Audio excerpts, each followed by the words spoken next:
Estamos muy agradecidos con el Señor porque nos permite ya ver la hora 4 de la materia libros históricos y empezamos el libro de los jueces, que bueno, tiene una serie de enseñanzas muy importantes porque es un tiempo de decaimiento espiritual en Israel. Nosotros esperamos que con Moisés, su ministerio, las obras grandes que hizo Dios, bueno, Israel se mantuviera fiel, pero no fue así. Lamentablemente Josué fue un buen líder y aunque pasó de ser general a ser un líder a nivel nacional, no dejó una enseñanza a discípulos que siguieran con él. Dice la Biblia que con el tiempo de Josué y los que le siguieron, los inmediatos discípulos de Josué, que no dan ni nombres, dice Israel se mantuvo fiel. Pero cuando murió esa generación, Israel empezó a corromperse. Y viene un círculo vicioso que tenemos ahí. Está basado en Jueces 2, del 11 al 23, que dice que Israel desobedecía.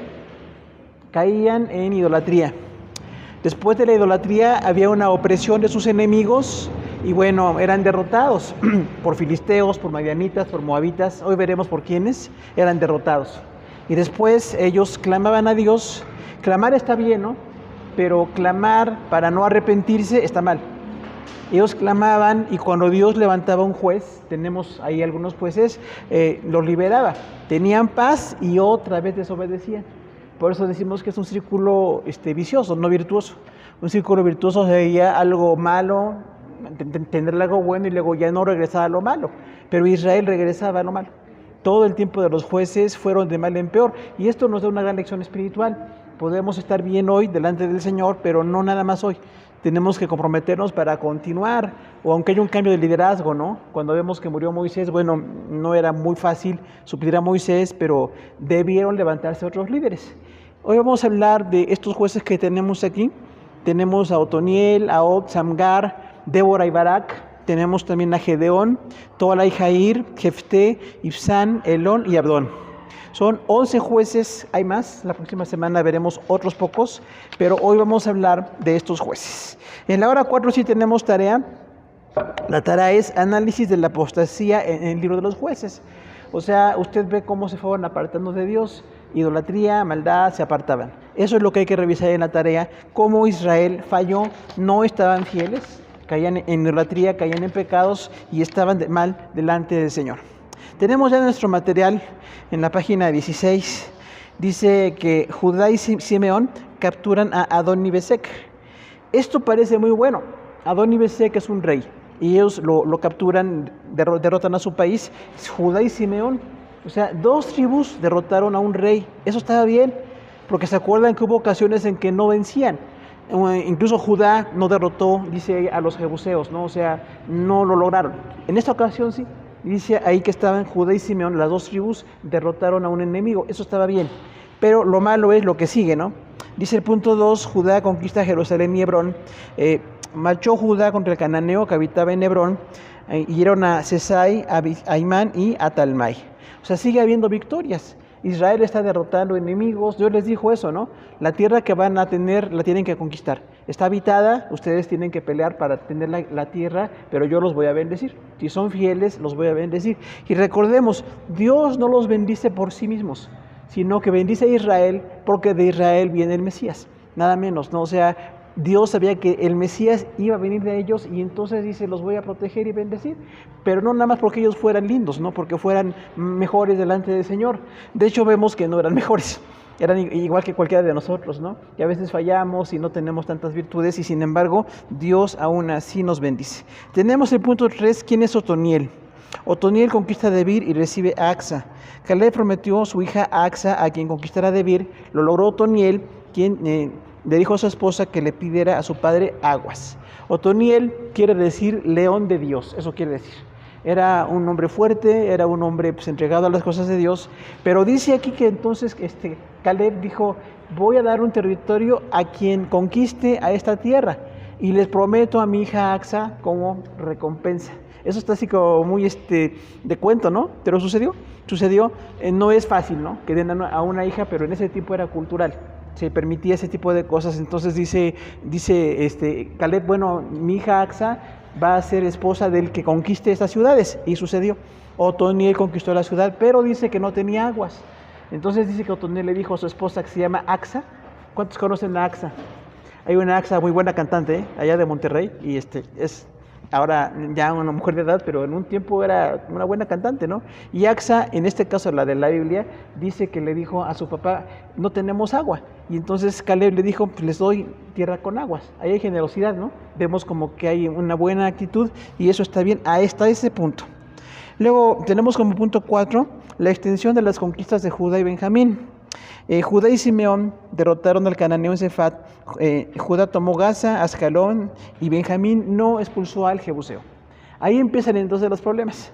Cuando Benjamín no expulsa a los de Jebús, que es Jerusalén, Jebús es Jerusalén, entonces tienen como una derrota. Recordemos, Dios quiere darnos una victoria en todo. Cuando no somos perfectos, cuando no hemos entregado algo, no hemos hecho algo, tenemos que aprender a hacerlo, porque hay ocasiones en que nos acostumbramos a la derrota. No estamos consagrados, no servimos al Señor, y en este caso Benjamín no conquistó a los jebuseos. Y vemos ahí algunos problemas, ¿no? Porque Dios les decía, derrótenlos, yo estoy con ustedes, tienen que tomar la tierra para que se cumpla el plan de Dios. Luego tenemos ahí que punto 5, dice que José conquista Bet-el. José pidió a un hombre que le mostrara la entrada a Bet-el para poder entrar y vencerla. Aquel hombre lo hizo y se fue a los heteos. Fundó la ciudad que se llama Luz. ¿Quién es aquí José? Pues es José, el hijo de Jacob. Nada más que no es José, son sus hijos, Efraín y Manasés, ¿no? Entonces, a veces la Biblia cambia los nombres, como que uno se confunde, ¿no? Porque dice, bueno, ¿cómo José? Si ya murió José hace cientos de años, ¿no? Bueno, no es José físicamente, pero de la descendencia de José hubo esta conquista y tuvieron la bendición de conquistar Bet-el, que incluso adelante es una ciudad también de Israel, ¿no? Que quiere decir casa de Dios. Entonces ahí tenemos una bendición y realmente los dos hijos, Efraín y Manasés de José, conquistan esa ciudad. Y se usa el nombre de su papá, que fue tan fiel, ¿no? José fue fiel en las cosas de Dios, muy fiel. Bueno, pues de sus hijos conquistaron, en este caso, esta parte que se llama Bet-el, esta ciudad. Luego dice punto 6, extensión de las conquistas de Manasés y Efraín.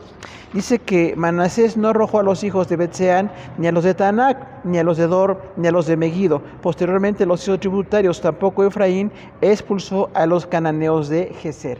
Esto es una desobediencia. Otra vez, ¿quiénes son aquí los que están? Bueno, tenemos que Manasés y Efraín, las mismas tribus, hijas de José, que habían conquistado días antes o momentos antes, ya después no lo hacen. Eso se llama inconstancia, ¿no? Porque de momento estaban conquistando y luego ya lo dejan de hacer. O sea, la inconstancia es un gran enemigo, hermano. De hecho, yo pienso que es más enemigo que el diablo, ¿no? Porque algunos decimos, no, el diablo es un gran enemigo, sí. Pero cuando yo soy inconstante, es peor que el diablo. Porque yo soy malo en las cosas de Dios y en este caso Manasés y Efraín conquistan una ciudad y después ya no conquistan varias. Entonces ahí tenemos que la inconstancia tenemos que atacarla, ¿no? Como que hay una gran lección ahí. Yo tengo que ser constante. No sé cuántos ya de naturaleza son constantes, qué bueno, ¿no? Los que somos inconstantes tenemos que aprender disciplina, oración, lectura de la palabra, trabajo. Las cosas de Dios que me cuestan trabajo, las tengo que hacer hasta que lo haga de manera cotidiana, ¿no? Porque si no me acostumbro a eso, estoy dejando una derrota ahí espiritual. Ahora, cuando no conquistaran ciudades, esas ciudades después hubo problemas. Dice que los enfrentaron. Sí, luego los hicieron tributarios, o sea, les cobraban impuestos, pero Dios no les dijo eso. Dios no dijo cobren impuestos, dijo acaben con las ciudades, porque son idólatras, porque no es el plan de Dios que estén allí. Ustedes tienen un plan diferente y nuevo, ¿no? También ahora diríamos en nosotros como cristianos, la mundanalidad cómo nos afecta, ¿no? Esto se llama influencia. A veces pienso como los mundanos, la ventaja, la corrupción, las cosas aparentemente fáciles y dejo de hacer lo que debería de hacer en las cosas de Dios. Entonces esto pasó también con Manasés y Efraín, con inconstantes. Nosotros tenemos que aprender a ser constantes en todas las cosas. El punto 7 es el ángel de Jehová en Boquim. El ángel de Jehová confrontó a Israel por no haber lanzado a los idólatras. El pueblo alzó su voz y lloró. ¿Quién es este? Dios. Se llama teofanía, ¿no? O sea, Dios en el Antiguo Testamento se presenta. No es Jesús, porque muchos hermanos dicen, es Jesús, porque Jesús se encarnó.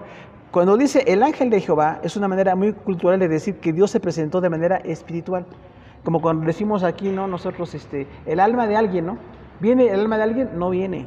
Nada más que la gente dice, estaba el alma de alguien allí.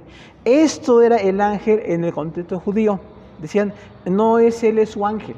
O sea, es como una presencia espiritual, pero sí es físicamente, ¿no? Dios se presentó de manera física y les habló y les dijo, ¿por qué no están haciendo lo que les dije? Conquisten las ciudades, hagan lo que les dije y no lo hacen.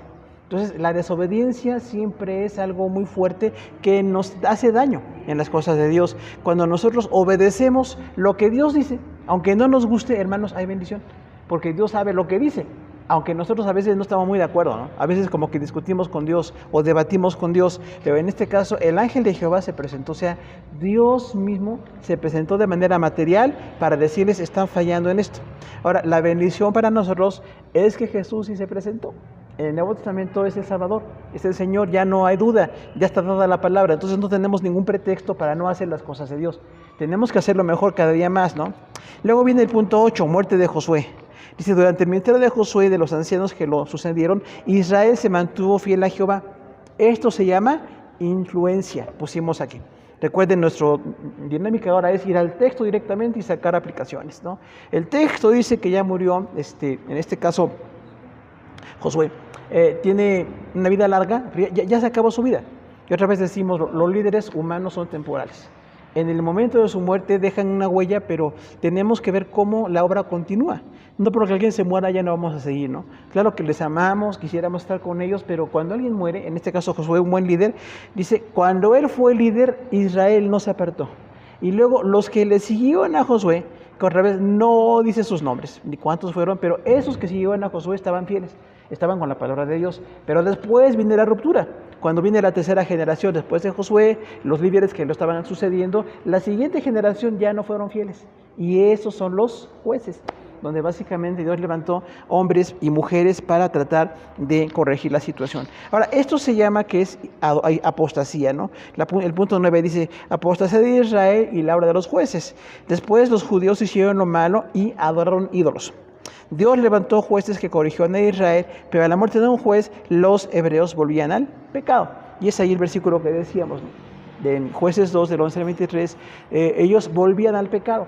Decían, estamos pues derrotados, estamos vencidos, nos están haciendo pues en la guerra, estamos derrotados. ¿Y qué hacemos? Clamamos a Dios. Está bien clamar. Y cuando Dios levantaba un juez, el juez los defendía o hacía la obra de Dios, y ya que estaban bien, se olvidaban de Dios. Y otra vez a los ídolos. Y esta es una conducta recurrente, por eso decimos ese círculo. Tenemos que aprender de esto para no hacer lo mismo. Nosotros hemos clamado a Dios, seguramente que sí. Pero a veces clamamos a Dios y regresamos a lo mismo, a la conducta de pecado, a la inconstancia, ¿no? Tenemos que aprender entonces a ser fieles. Si clamé a Dios y me liberó, estoy seguro que me liberó, ahora tengo que ser fiel. Ya no puedo ser igual porque entonces no hay un avance espiritual. Y esto se llama apostasía. Realmente en Israel hubo cosas muy feas, hermano. Después de Moisés y Josué, cosas lindas, la ley de Dios, conquistar ciudades, ahora ya hay una apostasía. Recuérdense que apostasía quiere decir apartarse. Es apostasis en griego, ¿no? Es ponerse a un lado, literalmente. Y la gente se pone a un lado, dice, yo ya no quiero estar, no me interesa Dios, nos bendijo, pero ya no queremos estar, ¿no? Entonces tenemos ahí una serie de jueces con los cuales Dios les mostró que estaba con ellos, pero no nada más bastaba con clamar, tenían que mantenerse fieles a las cosas de Dios. Esa es la gran lección para nosotros, ¿no? Si clamé y me bendijo, no voy a hacer lo mismo, no puedo hacer lo mismo. Luego tenemos en el punto 10 ya, naciones que fueron dejadas para probar a Israel. Capítulo 3, del 1 al 6. Dice, 5 príncipes de los filisteos, los cananeos, los sidonios, los heveos, los heteos, amorreos, fereceos y jebuseos, idólatras. ¿Qué pasa aquí? Israel no conquistaba lo que tenía que conquistar. Caían en idolatría y Dios dejó naciones. O sea, Dios hizo una disciplina con el mismo error que ellos tenían de no conquistar, Dios lo usó para corregir. ¿Dios corrige, hermanos, o no? Corrige, ¿verdad? Y corrige bastante fuerte. Porque algunos dicen, ay, Dios es amor. También es juez, es fuego consumidor y es un hombre, un ser perfecto, ¿no? En su trato con nosotros. Entonces, Dios los formaba para que dejaran de ser apóstatas. Pero no fue fácil. Todo el tiempo de los jueces regresaban al pecado. Y entonces dice ahí que esas naciones iban a probar a Israel. ¿Qué pasó? Guerras. fueron derrotados, no conquistaron lo que tenían que conquistar. Y hay una gran lección aquí, hermanos. Dios nos ha dado todo en Cristo. La salvación en Cristo es perfecta. No nos falta nada, con Jesús tenemos todo lo importante, ¿no? La salvación, el perdón, la vida eterna. Las cosas secundarias a veces las tenemos y a veces no las tenemos, pero a veces nos preocupa más lo secundario que lo principal. Me preocupa más tener pues fama o riqueza, lo material, que las cosas espirituales, ¿no? No sé cuántos se sientan ricos espiritualmente, porque muchos dicen, ay, estoy pobre, perdí en el banco, no gané suficiente. Nos llega a pasar a todos. Pero ¿cuántos llegamos a decir, me siento pobre espiritualmente? Oren por mí porque no estoy buscando a Dios, no estoy haciendo las cosas. Eso es lo que tenemos que decir. Cuando estoy mal en las cosas de Dios, tengo que corregirme de inmediato, no por lo económico, la salud o las cosas, no. En mi vida espiritual, ¿cómo estoy de rico, no? Y decimos ahí, yo estoy bendecido. Estoy rico porque estoy en el plan de Dios, estoy haciendo lo que Dios quiere, aunque no lo entiendo bien o no estoy de acuerdo con todo, pero busco a Dios y cuando lo hago, entonces tengo esa bendición. Y sin embargo, Israel no estaba así. Tenían ese problema. Luego vuelve a aparecer Otoniel, este mismo, 3 del 7 al 11, dice, Cusán-Risataim, rey de Mesopotamia, venció a Israel. El espíritu de Jehová vino sobre Otoniel, hijo de Cenaz, menor de Caleb, derrotó al enemigo de Israel y fue juez 40 años. ¿Qué pasa con Otoniel? Varias lecciones. Era leal a las cosas de Dios. Era fuerte, ¿no? Que derrotó a un enemigo. Pero ahora dice, el rey de Mesopotamia, ¿quién es? Es Babilonia, hermano. Era el imperio más fuerte en ese momento y dice ahí, Mesopotamia se levantó contra Israel. Son 3,000 kilómetros entre Irak hoy y Jerusalén, pero bueno, era una distancia muy larga en ese tiempo y sin embargo llegó el rey a conquistar a Israel. ¿Y qué hizo? Dice Otoniel, vino el espíritu de Jehová, eso es muy típico, vino, porque es muy del Antiguo Testamento, el espíritu vino sobre Otoniel y se levantó con la fuerza del espíritu y derrotó a sus enemigos. O sea, ¿se puede o no se puede? Sí se puede. Dice que era Otoniel. No habla de cuántos tenía en su ejército, qué estrategia tuvo. Nada más dice que era el líder. Y a veces faltan líderes espirituales, que los mueva el Espíritu de Dios, que tengan la fortaleza de Dios y se hace la obra. Y esto es una gran lección, hermano. De verdad, Otoniel se levantó, no era nada. Había nada más, se había casado con Axa, ¿no? Era yerno de Caleb. Yerno y primo de Caleb. Pero nada más. Y sin embargo dice que aquí con el Espíritu de Dios derrotó a Mesopotamia. Qué tremendo, ¿no? O sea, como si hoy la nación poderosa nos invadiera y alguien se levanta y la derrotamos, ¿no? ¿Cómo? No podemos. Se puede. Con la obra de Dios y con el Espíritu de Dios. Entonces es una gran lección de los jueces. El Espíritu venía, varias veces el Espíritu de Dios vino sobre Gedeón, sobre Sansón, sobre Otoniel, y ellos tenían entonces la bendición de tener la fortaleza para enfrentar a los enemigos, ¿no? Luego tenemos a Od. Si alguien le quiere poner a su hijo a Od, está cortito, ¿no? A Od López, bueno, como usted quiera. Dice que ahora libertó a Israel a Moab, 3 del 2 al 30. Eglón de Moab convocó a Amón y Amalek, derrotaron a Israel. Ahod, hijo de Gera, benjamita, hombre zurdo, vino con un presente para Eglón y lo mató con un puñal escondido entre sus ropas. Israel venció a los moabitas. ¿Quién es este Ahod? Hombre zurdo. ¿Cuántos son zurdos por aquí, hermanos? ¿Está bien? Ah, hermano, no sabía que era zurdo. Es difícil, ¿no? Porque todo es para los diestros. Y este hombre dice ahí que era zurdo y tenía una estrategia para vencer al rey de Moab. Da muchos detalles. Lo que pasa es que el rey de Moab derrotó a Israel. Y entonces en este caso Ahod se presenta como que le va a dar un regalo al rey. Y dice que llevaba entre sus ropas un puñal. ¿Y qué hizo? Mató al rey de Moab. Ahora, no está bonito decir eso, ¿no? Pero es lo que dice la Biblia. No podemos inventarle eso, dice. Entonces, Ahod fue juez 40 años después de matar al rey de Moab. La cuestión aquí es que no era fácil. Imagínense la protección que tienen los reyes, ¿no? Más en tiempos de guerra y todo eso, entonces no era fácil. Sin embargo, Ahod tuvo la sabiduría, entró como que le iba a dar un regalo al rey y era un judío. Y con el cuchillo que tenía entre su ropa mató al rey. Entonces allá a veces vemos cómo Dios usa gente con sencillez, ¿no? Por eso decía alguien, Dios usa gente sencilla. No siempre la gente con habilidad o el ejército, alguien sencillito, un hombre entró y dijo, traigo esto para el rey, lo dejaron pasar. Lo dejaron con el rey y él mató al rey y huyó. Y luego juzgó a Israel 40 años. No hablemos de matar a nadie, ¿ya? Porque decimos, ay, Señor, yo quisiera que te lleves a esta persona, llévatela o te la mando. ¿Ya? No podemos hacer eso. Pero sí podemos orar para que la persona cambie o ya no nos afecte lo que nos hace o le perdonemos, ¿no? No vaya alguien a decir es que Ahod mató, yo mato a alguien. No, porque imagínense cómo está la violencia, menos nos pondríamos, ¿no? Pero en ese momento Ahod sí lo hizo. Y 40 años fue juez en Israel. Luego viene Samgar también. Dice que Samgar libertó a Israel de los filisteos. Dice Samgar, hijo de Anat, mató 600 filisteos con una aguijada de bueyes. Ay, ¿qué es aguijada? Mande. Ahí dice, ¿no? Era como una vara larga con una punta de metal para arriar bueyes, ¿verdad? Ayudar a arriar bueyes. Ahora, algunos luego son famosos. Sansón es muy famoso, ¿no? Por la fuerza, una fuerza tremenda. Pero solito, mató a 600. A lo mejor no como Sansón, pero también vale, ¿no? Porque eran enemigos de Israel. Y con una aguijada de bueyes, o sea, con ese palo que tienen en la punta de metal, mató a 600 hombres. No dice cuánto tardó, qué estrategia tuvo, pero lo hizo. Y dice entonces que Samgar fue un juez porque Dios le dio esa fortaleza. Entonces, nadie se sienta especial. Dios tiene a muchos, hermanos.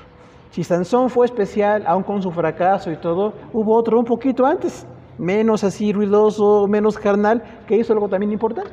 Por eso siempre decimos, Dios tiene pueblo, no nada más soy yo. Dios tiene muchos mejor que yo o parecidos en talento o en habilidades y los puede usar, porque algunos son muy egoístas, ¿no? Dicen, yo soy el único, no, Dios puede usar a quien Él quiera. Y si usa con más cualidades o más talentos, será una grande bendición. Esto es lo que hizo Samgar, derrotó a sus enemigos. ¿Qué hacemos nosotros? Con lo que Dios nos da hay que hacer el uso de ellos, hermano, porque todos tenemos talentos, ¿eh? No hay nadie que no tenga. De hecho, algunos tienen muchos talentos, algunos que hasta nos impactan sus talentos, ¿no? Entonces, qué bueno por sus talentos, pero con sencillez úselos.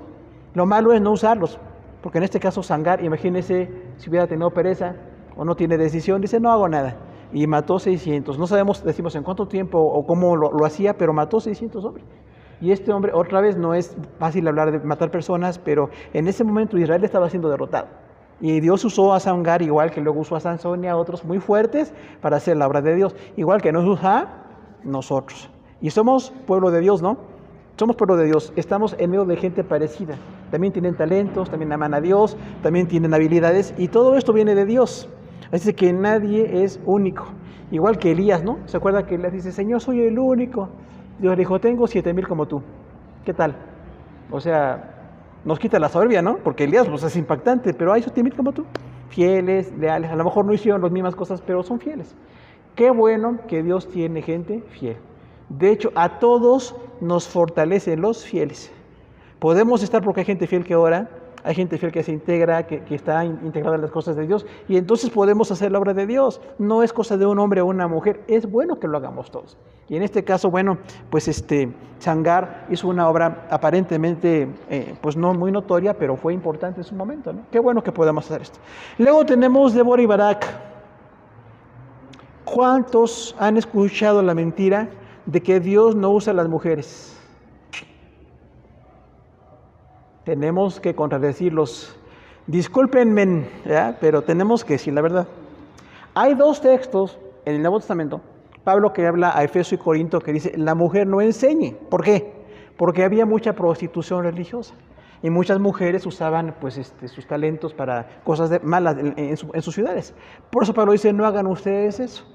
Pero hay 14 ocasiones donde dice Pablo y otros que la mujer puede ser parte del ministerio. Entonces es importantísimo esto, ¿no? ¿Qué pasa con Débora y Barak? Dice ahí que Israel fue derrotado, estamos en el capítulo 4, por Jabín, rey de Canaán. El capitán de su ejército se llamaba Sísara.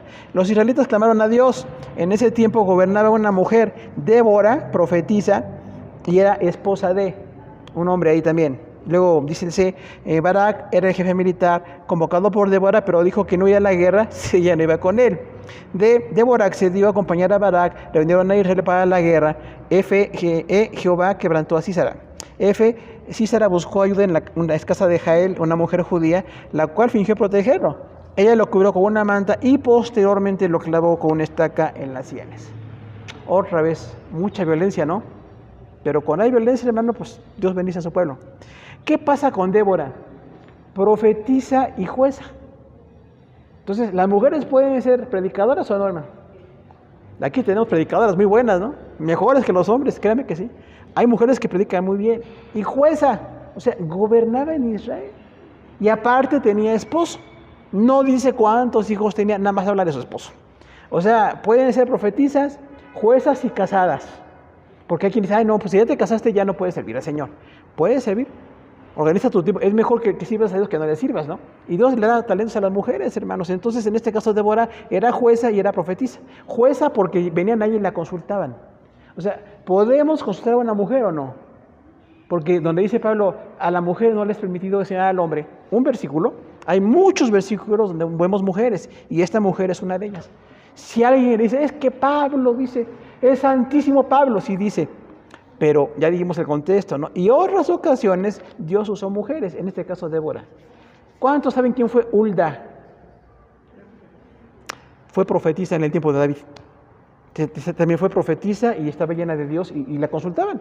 O sea, las mujeres también tienen el Espíritu Santo, también son consultadas, también son usadas y es una grande bendición, hermano. Entonces hay que ver todos los textos, ¿no? Por eso decimos, ¿por qué tenemos discusiones? Pues porque no vemos todos los versículos. Nos quedamos con 1 o 2 versículos y no vemos todos los versículos, lo cual se llama contexto temático. O sea, de la mujer habla mucho y habla mucho más, hermano. Servidoras, mujeres, juezas, gente que está en el ministerio. Entonces, Débora con su ministerio como profetisa nos enseña las cosas de Dios. Pueden estar en las cosas. Y como jueza pueden gobernar. Porque igual algunas denominaciones la mujer no puede ser superintendenta. En la nuestra, mi esposa ahorita es superintendenta. Y le tocó por la pandemia 6 años, ¿no? Yo soy su tesorero nada más ahorita, ¿no? Eso es bueno. No sé si soy bueno o no, pero lo hago. Y la cuestión es, la mujer es usada por Dios. Donde digan que no, hermano, hay que decirles discúlpenos, la Biblia dice que sí. Y aquí está Débora como ejemplo, ¿no? Jueza y profetisa y casada también. Y luego tenemos el problema de Barak. No Obama, Barak el original. Cuando vienen los enemigos madianitas, le dice Débora a Barak, tú puedes, porque eres general, ve y enfréntate con los enemigos. ¿Y qué dijo Barak? Si vas conmigo, voy. O sea, hizo su berrinche. ¿Cuántos hacen su berrinche? No, ya no. Ya eso déjelo. O sea, ¿cómo que si no vas tú, no voy yo? Y le dijo a Débora, bueno, pero entonces se dirá que una mujer fue usada por Dios para vencer al enemigo. ¿Y qué pasó? Derrotaron al enemigo. Entonces, las mujeres hasta en lo militar, hermano, en lo espiritual, en todas las cosas pueden servir. Entonces, que nadie nos venga otra vez con el cuento de que la mujer, pues, nada más entrada allí, ¿no? O sea, no puedes enseñar a los hombres, eres esposa de pastor. No digo denominaciones porque no nos gusta, pero en particular lo podemos decir, ¿no? El que tiene ministerio es el hombre, tú nada más lo acompañas. Tú nada más estás para asistirlo. Oiga, hermano, pues, no conocen a Débora. Y a Barak tan valiente, ¿no? Entonces, ¿qué vemos allí? La mujer es usada por Dios en todas las cosas. Siempre, igual al hombre, en los ministerios, en la unción, en el Espíritu Santo, en todas las cosas hay gran bendición. Y también tienen talentos. Además, son más inteligentes y se pueden arreglar mejor que los hombres. Entonces, qué bueno, ¿no? Tienen muchas ventajas, hermano. Imagínense un hombre arreglado, pues no, ya dudaríamos, ¿no? Entonces, mejor así, Dios usa a la mujer y qué bueno que la pueda usar. Entonces, ¿queda claro este asunto? La siguiente cuestión es el cántico de Débora y Barak, capítulo 5. Débora y Barak cantaron dirigiéndose a los reyes. Narraron la parte de las victorias de Israel, se dirigieron a los jefes de Israel y a los arqueros. Mencionaron a las tribus de los judíos y también hicieron referencia a Jael. ¿Qué es esto? Alabanza. O sea, después de que el general Barak y la profetisa y jueza Débora derrotaron al enemigo, hicieron un canto. O sea, que hasta cantaron juntos, ¿no? Algunos podemos cantar juntos, otros mejor no canten. Pero cantaron. Y cuando cantaron al Señor, se dirigieron a los reyes. O sea, los reyes de Israel tienen la bendición.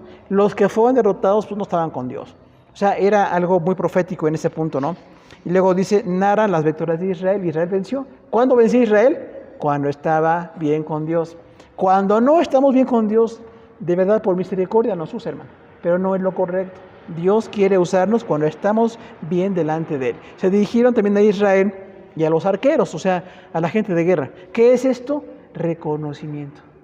Hay que darle reconocimiento a la gente. Porque yo he escuchado personas que dicen, no me dé las gracias, es para Dios. Bueno, sí es para Dios, pero le doy las gracias.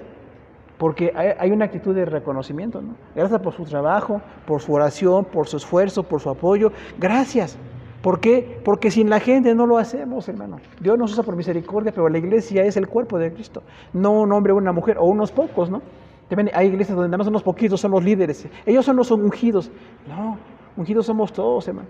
Tenemos la bendición de Dios todos y hay que darle gracias a todos. De hecho, a los hijos nuestros hay que decirles, da las gracias. Porque ya luego ni las gracias dan, ¿no? Ni al maestro, ni a nadie. Ay, no, pues le están pagando, sí, pero tú dale las gracias. Porque te quedas corto, ¿no? Con la gratitud. Entonces hay que agradecerle a la gente por su vida y su ministerio. Luego mencionan a las tribus de los judíos, porque eran las 12 tribus. Y una cosa tremenda, ¿quién fue Jael? ¿Se acuerdan? Dice que Sísara, general enemigo de Israel, con Barak y con Débora, huyó y se fue a esconder a la casa de una mujer llamada Jael. Jael quiere decir Jehová es Dios. Y entonces era judía, creía en Dios, y le dice, ¿me puedes esconder? ¿Y qué le dijo ella? Sí, aquí te escondo. Lo escondió, lo tapó con una manta de buena marca, una manta, y luego lo mató. O sea que se requiere valor, ¿no? Imagínense con una estaca caravarle la sien a aquel que estaba ya acostado en su casa. Entonces, otra vez, no son cosas bonitas, pero sucedieron. Yo creo que también aquí la mujer tiene valor, hermano. Porque no es fácil, imagínense cómo matar a una persona y luego esconderlo, no se puede. Sin embargo, Jael lo hizo. Y Dios usó a Jael para liberar a Israel. Decimos, no es tiempo actual, era en ese momento por las guerras, pero igual hoy Dios nos usa en lo que sea. Cosas que a algunos nos avergüenzan, que no les gustan o lo que sea, de todos modos lo hacemos para Dios. Y si lo hago para Dios, lo voy a seguir haciendo. Todo lo que yo hago, predicar, enseñar, evangelizar, ponga el mensaje de Dios donde sea para que la gente hasta se burla de nosotros, ¿no? La cosa es seguir siendo fieles con Dios, porque eso fue lo que hizo Jael. Jael derrotó al enemigo, nada menos al general del enemigo, ¿no? Entonces, a veces hay que ver cómo Dios nos da oportunidades, ¿no? Como dice la palabra, prudentes como serpientes y sencillos como palomas. O sea, no somos tontos. Tenemos a veces la astucia, una astucia, pues digamos, hacia las cosas de Dios, una habilidad en las cosas de Dios, que no seamos tontos, porque algunos piensan que cristiano es tonto, no, tú eres un tontito, no soy tonto, a veces sí, pero no quisiera hacer esto, sin embargo, cuando tengo la habilidad, la puedo usar para las cosas de Dios, y esto fue lo que pasó con Débora y Barak. Luego tenemos a Gedeón, punto 5, capítulo 6, inciso A, por el pecado de Israel, Dios permitió que los madianitas los derrotaran 7 años. Eran infieles los judíos otra vez. El ángel de Jehová llamó a Gedeón e hizo pacto con él. Gedeón derribó un ídolo de Baal que había construido su padre. El espíritu de Jehová vino sobre Gedeón, quien convocó a Manasés, Aser, Zabulón y Neftalí. Gedeón hizo una prueba con un vellón para confirmar que Dios estaba con él. Otra teofanía. Así como Dios se le presentó a algunos hombres, aquí se presentó con Gedeón. Gedeón era un hombre joven. Dice que era un hombre joven y estaba escondiendo en la comida porque los enemigos llegaban y los derrotaban y se llevaban la comida, el agua, todo. Entonces Gedeón estaba escondiendo. A veces estamos así, ¿no? Como nada más protegiéndonos de lo malo que hemos hecho, como derrotados, ¿no? Estaba Gedeón derrotado. Y el Señor se le presentó y Dios le dijo, varón esforzado y valiente. O sea, ¿Gedeón era valiente? Parece que no. Estaba con miedo escondiendo la comida, ¿no? Y Dios dice valiente. O sea, Dios llama a las cosas que son como si no fuesen. ¿Para qué? Para avergonzar a lo que es. No nos usa por nuestras habilidades o talentos, nos usa por pura misericordia. Igual que a Gedeón, ¿no? Y luego Gedeón tiene algunas contradicciones también. Cuando el ángel de Jehová se presentó, le dijo, vas a liberar al pueblo. Usted se acuerda, ¿no? Y le dice, vas a convocar. Y como Gedeón convocó y dijo, quien quiere estar con Jehová, vinieron unas 22,000 personas. Eran muchos, ¿no? Y luego Dios le dijo algo aquí que es una gran lección a Gedeón. Le dijo, son muchos. Los enemigos eran muchos más. Sin embargo, 22,000 personas eran muchas. Y dice que le dice Dios a Gedeón, haz una prueba mañana y diles que los que tengan miedo se vayan, para que no se queden en el ejército. Y se fueron muchos. 22,000 se fueron, ¿no? O sea, se fueron muchos. Se quedaron como 10,000 todavía. Y le dice Dios a Gedeón, ahora son muchos. Para que no digas que porque eran un ejército tuyo, yo los voy a liberar. Y nada más quedaron 300, ¿se acuerdan? En la prueba del agua que le dijo, mañana diles que te tomen agua. ¿Cómo toma agua un militar? La toma hincado con la mano y se le acerca a la boca. El que se mete la cabeza hasta abajo no tiene cuidado.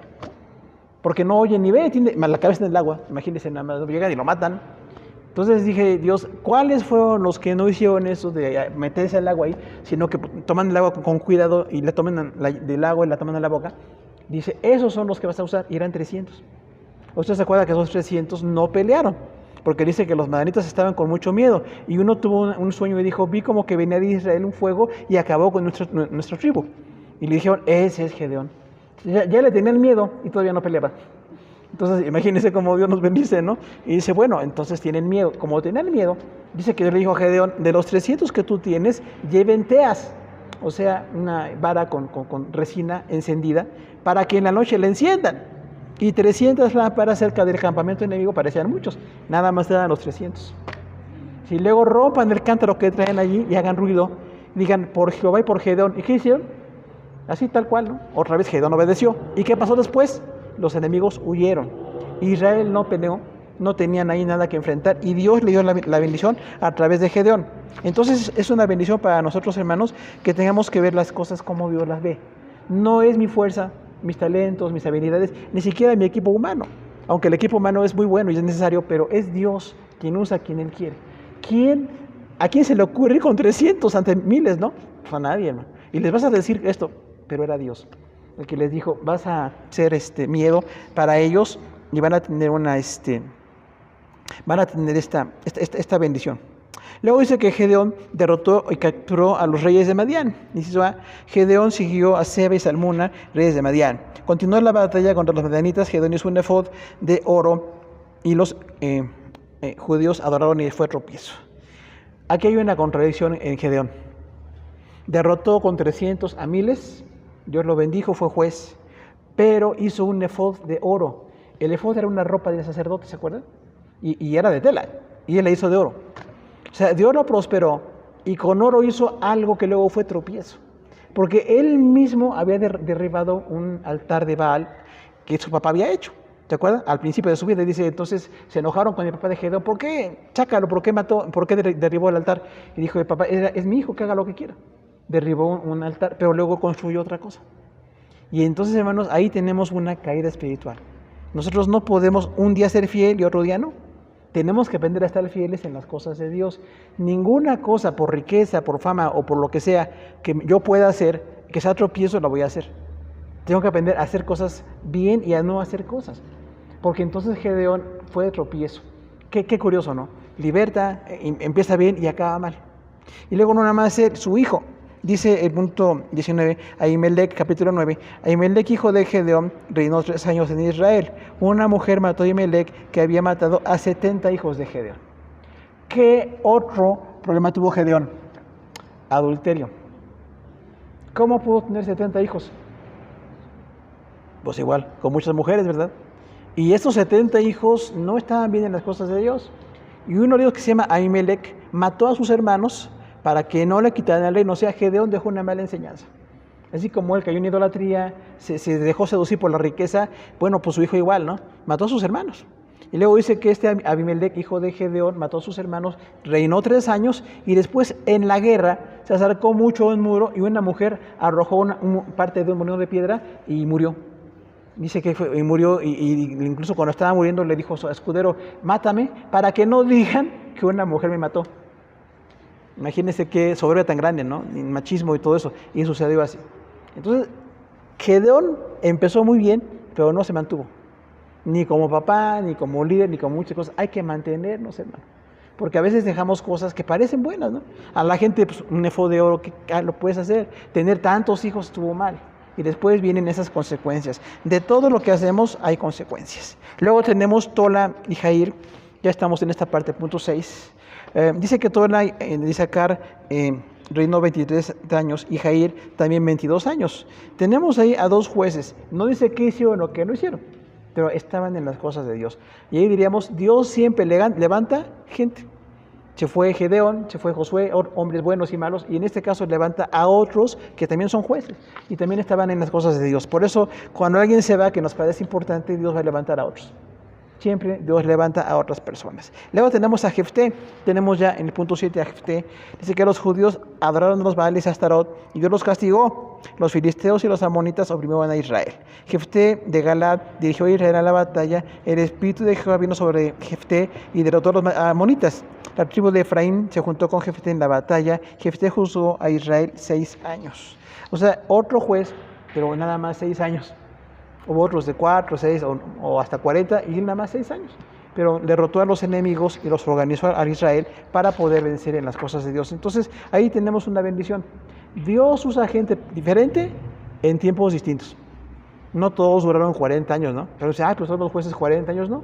Este nada más Jefté duró 6 años, derrotó a los enemigos y Dios lo usó. Y por eso decimos, Dios es soberano en lo que hace. Puede usar a quien Él quiera, poco tiempo, mucho tiempo, con habilidades militares o no, hombres y mujeres, Dios puede usarnos a todos, ¿no?